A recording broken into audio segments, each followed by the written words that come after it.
May mga teenager na tinutubuan ng pimples. Yung iba naman, bigote. Ako, well, tinubuan ng pakpak.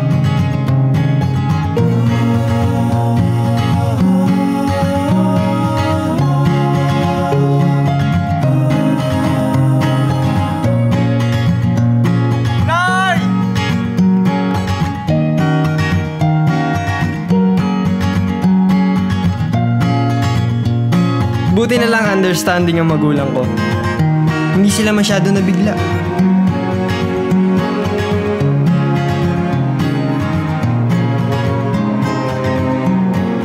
Tanggap nila ako the way I am. At hindi man madaling maging ganito, may silver rin pala. Nagagawa kong aliwin si Utol. Entertainment na.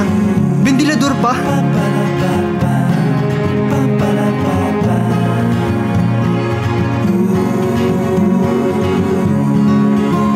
Pag kumakain, ako na rin ang pambugaw.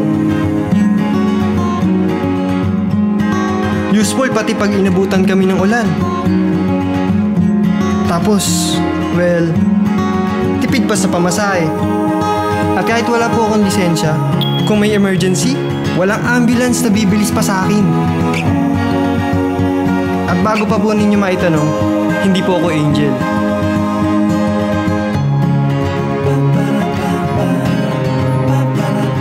Gusto ko lang gamitin ng mabuti at para sa mabuti ang ano mo na ibigay sa akin.